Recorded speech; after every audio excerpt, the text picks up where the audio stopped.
Commander Jake Morrison stood in the cold metal room of the Terran Defense Station, his boots echoing on the steel floor. The walls hummed with the sound of deep space communication equipment working day and night. Through the massive windows, he could see Earth spinning slowly below, its blue surface dotted with white clouds. The distress signal had been playing for 3 hours now. Jake had listened to it so many times he could almost repeat the words from memory. The voices were unlike anything human ears were used to hearing. They sounded like wind chimes mixed with broken glass, beautiful but filled with pure terror. "Please, anyone who can hear this message," the Zephyrian voices pleaded through the static. "Our world is dying. The Kithran Empire has surrounded our planet. They give us 2 choices, surrender completely or watch our cities burn. We are a peaceful people. We have no weapons of war. Our children hide in caves while their ships block out our sun." Lieutenant Amy Carter sat at her station, her fingers moving quickly across the glowing buttons and switches. She had been monitoring alien communications for 5 years, but Jake could see this call was different. Her usually calm face showed worry and anger. "Sir, I've been tracking the responses to this signal," Amy said, not looking away from her screens. The Voltari Federation sent a diplomatic note expressing concern. The Centauri Alliance offered to send medical supplies after the fighting ends. The Galactic Council held an emergency meeting and decided the situation is too dangerous to risk intervention. Jake walked closer to the main communication panel. Through his headphones, he could still hear the Zephyrian voices. Sometimes there were children crying in the background. Sometimes the signal would cut out completely, probably when Kithran jammers activated. "What about military response?" Jake asked, though he already knew the answer. Amy shook her head. "Nothing, sir. The Andromedans have the strongest fleet in this sector, but their commander said attacking the Kithrans would start a galaxy-wide war. The Sirius Republic called it a tragic but unavoidable loss. Everyone is afraid." Around the communication bay, representatives from dozens of alien species stood quietly. They had been listening to the same desperate calls for help. Some looked sad, others angry, but none looked ready to do anything about it. The Elitarian ambassador, a tall creature with 6 arms and silver skin, spoke in a voice that sounded like music. "Commander Morrison, surely you understand the situation. The Kithran Empire controls over 200 star systems. Their warships are massive. Their weapons can crack planets in half. What happened to the Zephyrians is terrible, but sending fleets to fight would only create more death." A short, round alien with purple fur nodded agreement. "The Kithrans have been expanding their empire for 50 years. Every species that has tried to stop them has been destroyed or enslaved. The smart move is to stay away and hope they become satisfied with what they have." Jake looked at each alien representative. He had worked with many of them for years. They were good people, or good beings at least. But they were all thinking the same way: the problem was too big, too dangerous, too hopeless. That was the difference between humans and everyone else in the galaxy. Other species looked at impossible odds and gave up. Humans looked at impossible odds and got angry. "Lieutenant Carter, open a secure channel to Admiral Brooks on Luna Base," Jake ordered. Amy's hand stopped moving. "Sir, are you sure? The Galactic Council specifically voted against intervention. If we act alone, we'll be going against every major power in this part of the galaxy." "The Galactic Council can file a complaint later," Jake replied. "Patch me through." The alien diplomat started talking all at once. The Elitarian ambassador stepped forward, his musical voice now sharp with concern. "Commander, please think carefully. Humans have only been part of the galactic community for 30 years. Your species has built good relationships with many worlds. Do not throw that away for a hopeless cause." Jake turned to face all the aliens in the room. "You know what you call us behind our backs, right? Deathworlders. You think it's because our planet tried to kill us for millions of years with earthquakes, volcanoes, ice ages, and storms that could flatten cities. You think it's because we had to become tough just to survive on Earth. The room grew quiet. Even the Zephyrian distress calls seemed to fade into the background. But that's not really why you call us Deathworlders, Jake continued. You call us that because when everyone else sees certain death, we see Tuesday. When you see impossible odds, we see a challenge. The Kithrans might be strong, but they've never fought anyone stupid enough to actually fight back. Amy had the secure channel open. On her screen, Admiral Brooks appeared. His weathered face and gray hair told the story of someone who had spent his life making hard decisions. Admiral, we have a situation, Jake began. There's a colony under attack, and the galaxy has decided they're not worth saving. Brooks listened to the brief explanation, his expression never changing. When Jake finished, the Admiral was quiet for a long moment. How many ships do the Kithrans have in that system? Brooks asked. Intelligence reports say 47 combat vessels, including 3 dreadnoughts. Brooks nodded slowly. And how many civilians are trapped on that planet? Approximately 8 million Zephyrian colonists, mostly families. Another pause. Then Brooks smiled, and it was not a friendly smile. Prep the fleet, Commander. We're going to remind the galaxy why they should never underestimate the Deathworlders. Admiral Tom Brooks walked back and forth across the bridge of the dreadnought Vengeance, his heavy boots making sharp sounds on the metal floor. Through the massive viewing window, he could see the rest of his fleet getting ready for what might be the most dangerous mission they had ever attempted. 47 ships floated in perfect formation around Luna Base, each one a product of human engineering and human stubbornness. The ships didn't look like the sleek, beautiful vessels that other alien species built. Human warships were thick and angular, covered in heavy armor plating that could withstand asteroid impacts. They had been designed on a world where hurricanes could level mountains and where the ground itself would split open without warning. Every bolt, every piece of metal, every circuit had been tested against the worst conditions Earth could throw at them. Lieutenant Hayes, give me a full weapons report, Brooks commanded, stopping at the Central Command Station. Lisa Hayes looked up from her console, her fingers still dancing across the weapon control systems. She had been Earth's top weapons officer for 12 years, and she understood better than anyone how human military technology worked. All kinetic batteries are loaded and ready, Admiral. We've got tungsten rounds in tubes 1 through 8, depleted uranium in 9 through 12. The rail guns are charged to maximum power. Brooks smiled. Other species in the galaxy had developed energy weapons, plasma cannons, and force field technology. Humans had looked at all those fancy innovations and decided that throwing very heavy objects very fast was still the best way to break things. What about the experimental rounds? Brooks asked. Hayes grinned. The tungsten rods with the gravity assist system? They're locked and loaded, sir. Each one weighs about as much as a small building and moves at 15% the speed of light when it hits the target. The physics department says the impact should be equivalent to a small nuclear weapon, but without the radiation. On the main communication screen, Captain Mike Rodriguez appeared. His face was scarred from a dozen different battles, and his eyes held the cold look of someone who had seen too much war. Behind him, Brooks could see the interior of the destroyer Reaper, where Marines in heavy combat armor were making final preparations. Admiral, my boys are as ready as they'll ever be, Rodriguez reported. We've got 300 Marines spread across the fleet, all of them volunteers. They know what they're getting into.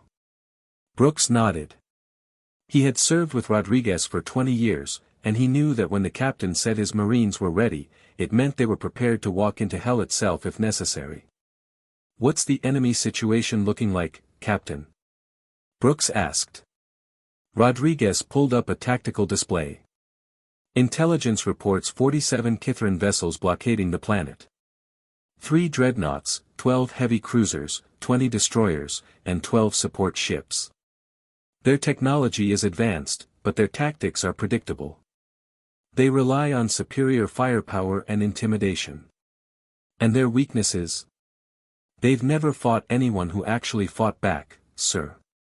Every species they've conquered either surrendered immediately or died quickly. They don't know how to handle an enemy that refuses to quit. Through the bridge speakers, Brooks could hear the final preparations happening throughout the fleet. Engineers were running last-minute checks on the faster-than-light engines. Gunners were calibrating their targeting systems. Medical teams were setting up emergency treatment centers. Lieutenant Commander Jack Wilson approached from the navigation station. "Admiral, we have our hyperspace route calculated. The jump to the Kepler system will take 18 hours. We'll come out of hyperspace at the edge of their sensor range." Brooks looked at the star chart displayed on the main screen. The target system was over 300 light-years away, deep in space that the Kithran Empire considered their own territory. No human ship had ever traveled that far from Earth. "Sir, if I may ask," Wilson continued, his voice quieter. "What happens if this goes wrong? If we lose the entire fleet out there, Earth will be defenseless."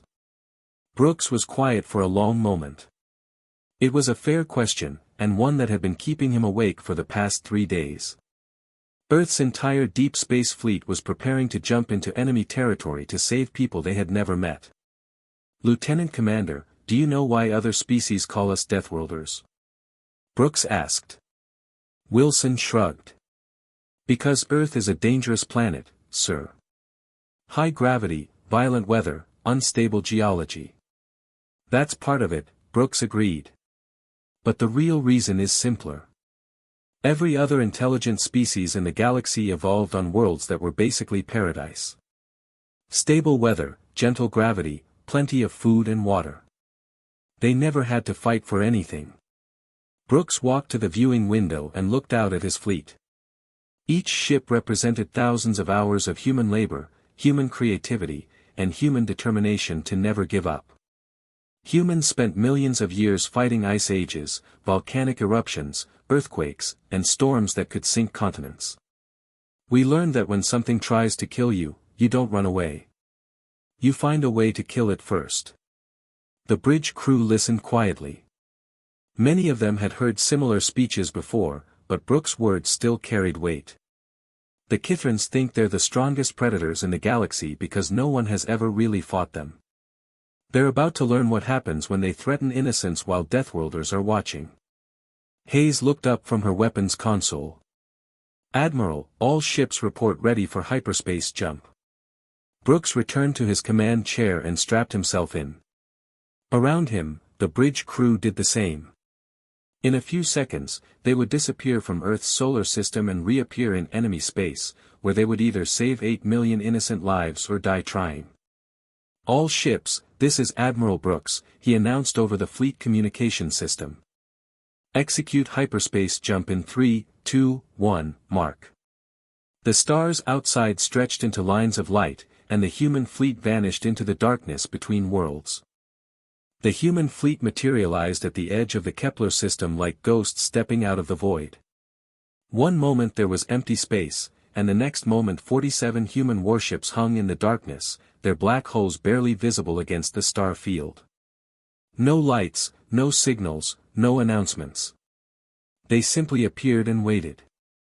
On the bridge of the Kithran flagship destroyer, Commander Vex was enjoying his morning meal when the proximity alarms started screaming. He was a massive creature, even by Kithran standards, with thick gray skin covered in natural armor plates and 4 arms that ended in razor-sharp claws. His species had conquered dozens of worlds through pure intimidation and overwhelming force. "Report," Vex growled, his voice sounding like grinding stone. His tactical officer, a smaller Kithran with nervous movements, checked his instruments twice before speaking. "Sir, we have 47 unknown vessels at the system's edge. They appeared without warning." Vex laughed, a sound like boulders falling down a cliff. "Unknown vessels? In Kithran space? Show me." The main viewing screen flickered to life, displaying the human fleet. Vex's laughter grew louder as he studied the dark, angular ships.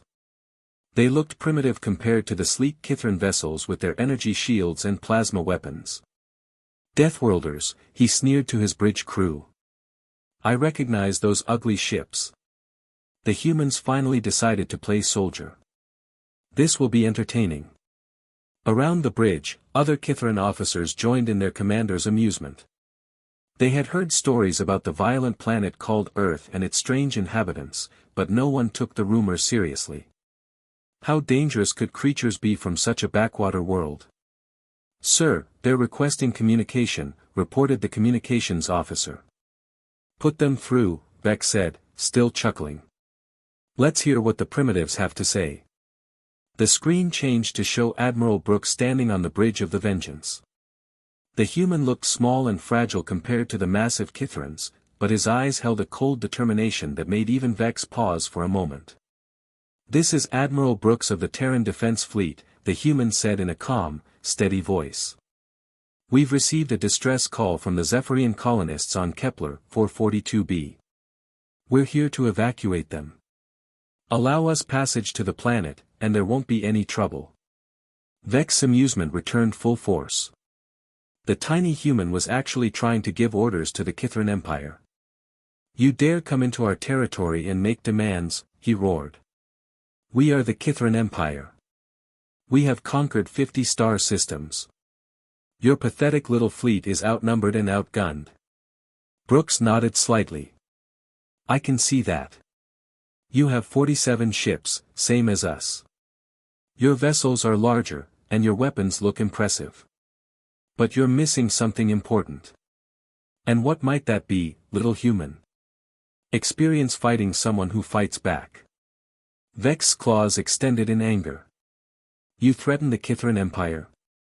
We will crush your tiny ships and use your wreckage to bombard the planet below. Brooks shook his head slowly. No threats, Commander. Just facts. On the Vengeance, Lieutenant Hayes had been tracking the Kithran flagship since the moment they dropped out of hyperspace. Her targeting computer had calculated the exact position of the enemy ship's reactor core, compensated for its movement, and locked onto the precise point where a kinetic projectile would do the most damage. Target acquired, she whispered to Admiral Brooks. Brooks gave an almost invisible nod. Fire. The rail gun on the Vengeance activated with a sound like thunder. A tungsten rod, accelerated to 15% the speed of light, crossed the space between the two fleets in less than a second. It struck the Kithran destroyer Painbringer directly in its engine section. The result was spectacular. The tungsten rod, moving at incredible speed, punched through the ship's armor like it was paper. The kinetic energy released when it hit was equivalent to a small nuclear weapon. The Painbringer simply disintegrated, its atoms scattered across space in a brief, brilliant flash. Commander Vex's laughter died in his throat. Around him, his bridge crew stared in shock at the empty space where one of their ships had been floating just moments before. What just happened? Vex demanded. His tactical officer checked and rechecked his instruments.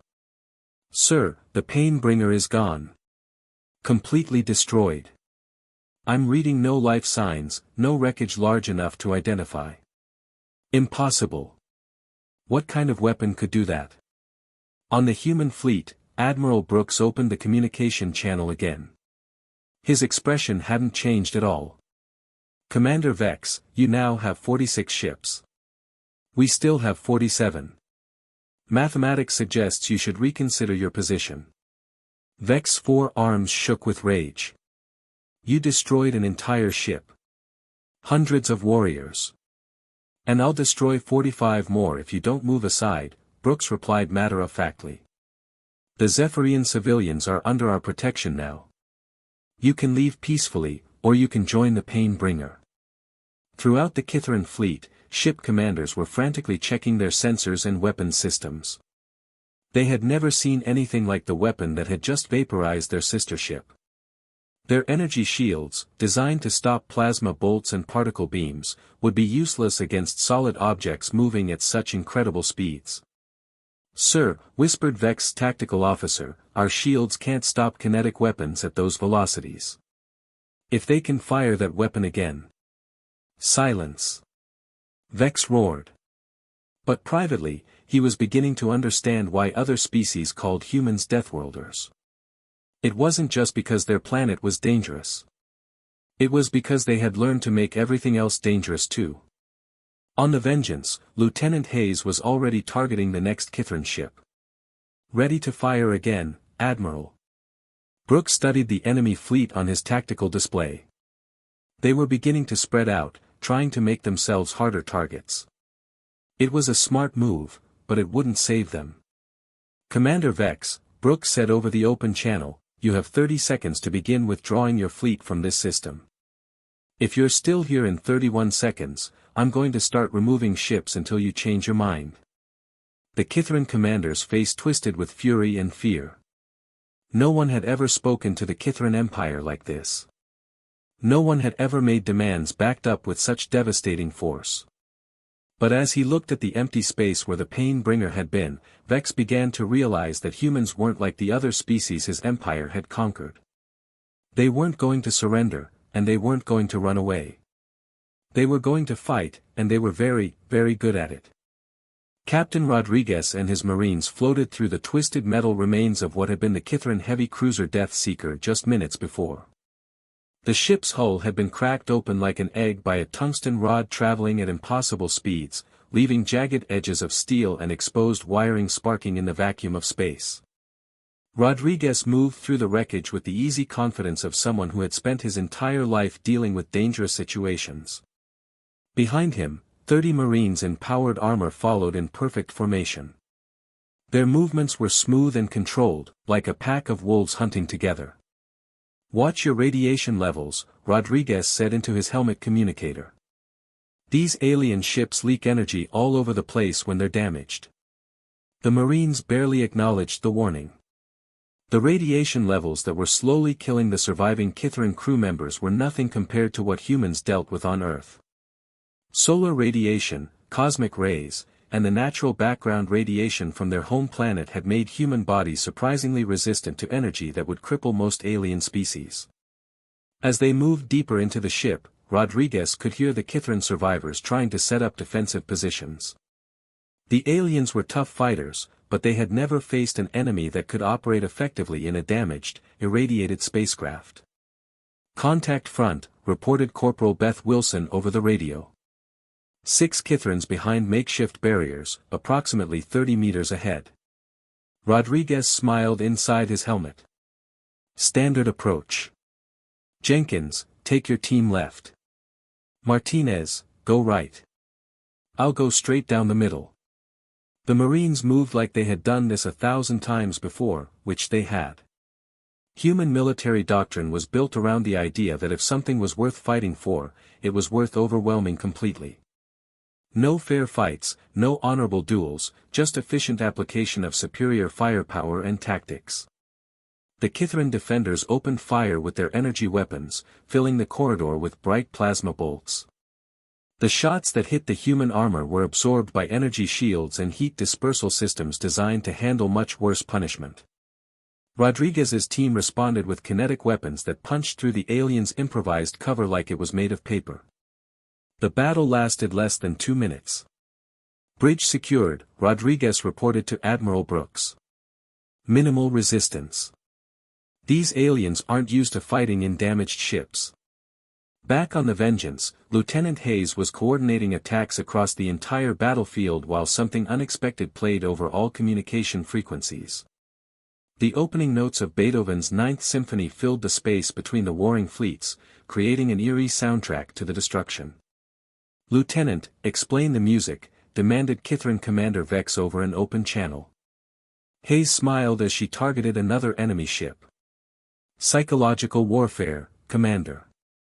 Humans have found that classical music during combat operations tends to unnerve our opponents. Something about the contrast between beautiful art and efficient destruction. The effect was working perfectly.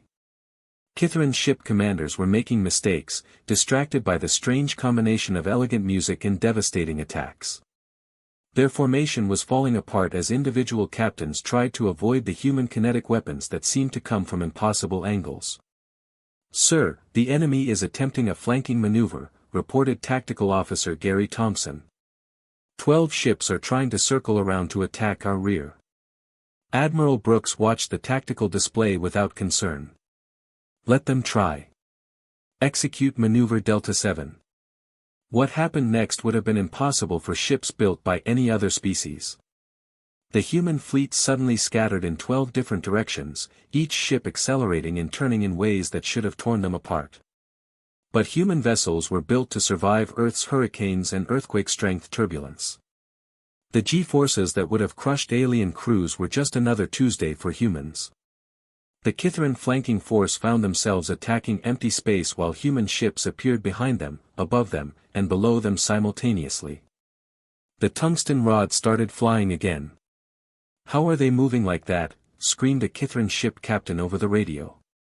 "Those maneuvers should be impossible." Hayes targeted his ship next. "Commander, you've obviously never experienced a Category 5 hurricane. This is actually pretty calm compared to flying through a thunderstorm on Earth." The Vengeance spun in a tight spiral while firing, using Earth's natural weather patterns as a guide for combat maneuvers. Other human ships were doing the same thing, treating the three-dimensional battlefield like a storm system that needed to be navigated rather than fought against. Communications Officer Dan Walsh looked up from his station with an expression of mild surprise. "Admiral, we're receiving a transmission from Commander Vex. He's requesting terms for surrender."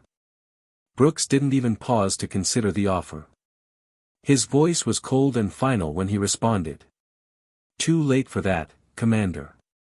You had your chance to leave peacefully." "Sir, with respect," Walsh continued, "they're offering to withdraw from the system completely. No conditions." "Unacceptable," Brooks replied. "They came here to murder 8 million innocent civilians.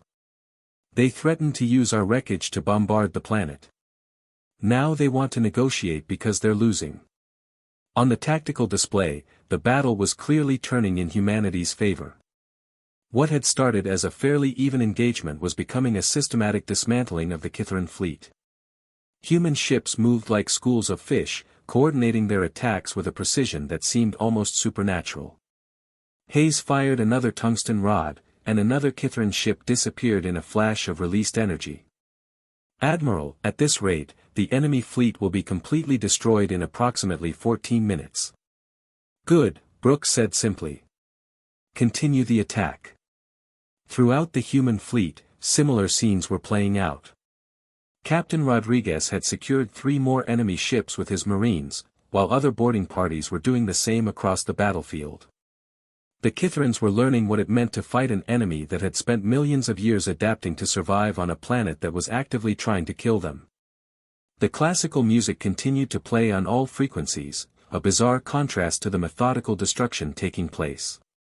But to the humans, it made perfect sense. They were artists of war, and like any artist, they preferred to work with a good soundtrack. Commander Vex watched his fleet being systematically destroyed and finally understood why other species whispered about the Deathworlders with fear and respect. These humans weren't just tough. They were something far more dangerous. They were competent, ruthless, and completely unimpressed by superior numbers or advanced technology. The tide of battle had turned completely, and there was nothing the Kithran Empire could do to stop it. The final phase of the battle was unlike anything the galaxy had ever seen. Instead of simply destroying the remaining Kithran ships, the human fleet began demonstrating a level of precision that bordered on the impossible. Each tungsten rod was fired not to kill, but to disable. Weapons arrays were surgically removed with shots that traveled at 15% the speed of light. Engine sections were crippled with strikes so accurate they left the rest of the ship intact. Commander Vex watched in growing horror as his mighty fleet was systematically taken apart piece by piece. The humans weren't just defeating them, they were dissecting them like a scientist studying an insect. Each shot was calculated to cause maximum tactical damage while leaving the crew compartments untouched. "Sir, the Bone Crusher has lost all weapons and engines," reported his tactical officer, his voice shaking. "The crew is alive, but the ship is completely helpless." "Same with the Blood Drinker and the Soul Render, sir," added another officer. They're floating dead in space, but life support is still functioning. Vex's 4 arms trembled with rage and fear. In 50 years of conquest, the Kithran Empire had never faced an enemy that could fight with such terrifying precision. They destroyed what needed to be destroyed and left everything else untouched. It was like being defeated by surgeons rather than warriors. How are they doing this? He demanded. No species in the galaxy can shoot that accurately at these distances. His science officer, a smaller Kithran with nervous movements, checked his instruments again. Sir, I believe it's because of their planet. Earth has extreme gravitational variations, massive storms, and geological instability. Their targeting systems have been designed to hit moving targets while the shooter is also moving in unpredictable patterns.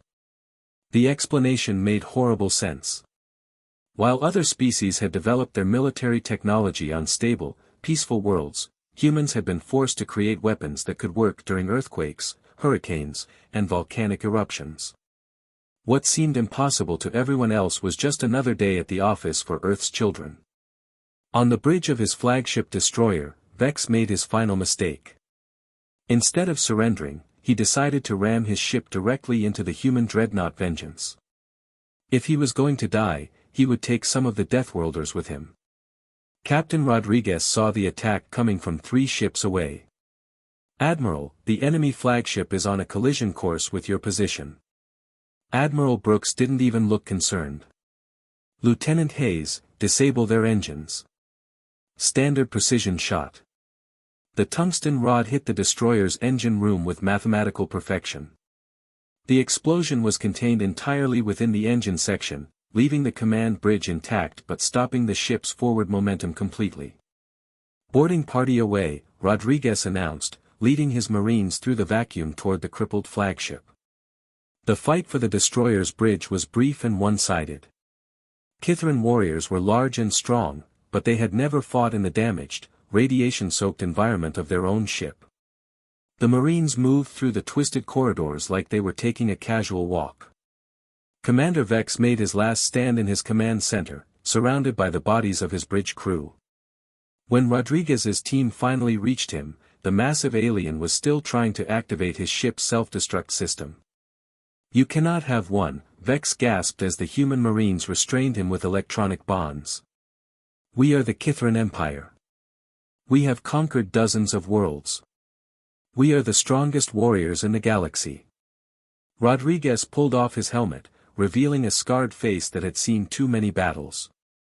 Commander, you've been conquering species that never learned how to fight. Every world you've taken was basically a paradise compared to Earth. How? Vex demanded, his voice breaking with disbelief. How did primitives from a backwater world defeat the greatest military force in known space? Rodriguez looked around at the damaged bridge, where Kithran technology had failed under conditions that human equipment handled routinely. We're from a world that spent millions of years trying to kill us. Every day on Earth is a fight for survival. Hurricanes, earthquakes, volcanic eruptions, radiation storms, ice ages. Our planet taught us that if you want to live, you have to be tougher than everything trying to kill you. He gestured toward the viewport, where the rest of the Kithran fleet floated helplessly in space. You never stood a chance because you've never fought anyone who actually fights back. Every species you conquered either gave up immediately or died quickly. You've never faced an enemy that treats impossible odds as a minor inconvenience. Down on the planet Kepler 442b, the Zephyrian colonists were emerging from their hiding places for the first time in weeks. Through their crystal structures, they could see the battle in space ending with the defeat of their oppressors. The Zephyrian leader, a being that looked like living glass with internal lights, was transported up to Admiral Brooks' ship to personally thank their rescuers. When the crystalline alien materialized on the bridge of the Vengeance, its voice carried the musical quality of wind chimes mixed with pure gratitude. Admiral Brooks, the Zephyrian said, its internal lights pulsing with emotion. My people owe you a debt that can never be repaid. You risked everything to save strangers from a distant world. Why would you do such a thing? Brooks stood at the viewport, looking out at the stars and the disabled Kithran fleet. His weathered face showed the tiredness of someone who had been making hard decisions for too long. Because someone had to, he said simply. The galaxy is full of peaceful species that prefer to avoid conflict. That's not wrong, but it means that bullies like the Kithrans can do whatever they want to innocent people. The Zephyrian's lights pulsed with curiosity. But you could have stayed home. Earth is far from here. This was not your fight. Brooks turned to face the crystalline being. It became our fight the moment they threatened to murder 8 million civilians. Humans learned a long time ago that if you let bullies get away with hurting innocent people, they just get stronger and hurt more people. He looked back at the tactical display, where the last Kithran ships were being secured by boarding parties. The galaxy calls us Deathworlders because our planet is dangerous. But the real reason we're dangerous is because we're the only species crazy enough to fight when everyone else says the odds are impossible. The Zephyrian was quiet for a long moment, processing this information. What happens now? The Kithran Empire will send more ships to avenge this defeat. Brooks smiled, and it was not a pleasant expression. Let them come. Word of what happened here is going to spread throughout the galaxy. Every species that the Kithrans have been threatening will know that someone finally stood up to them and won. He walked to his command chair and activated the fleet-wide communication system. All ships, prepare for hyperspace jump. We're going home. As the human fleet prepared to leave, their ships as dark and quiet as when they had arrived, the Zephyrian leader made one final observation. Admiral, you could have destroyed the entire Kithran fleet. Instead, you disabled their ships and captured their crews. Why show mercy to those who would have shown you none? Brooks paused at his chair. Because we're not them. We fight when we have to, and we win when we fight, but we don't become monsters to defeat monsters. The human fleet vanished into hyperspace as silently as they had arrived, leaving behind 46 disabled Kithran warships and a story that would be told throughout the galaxy for generations to come. The message was simple and clear: never threaten the innocent when the Deathworlders are watching.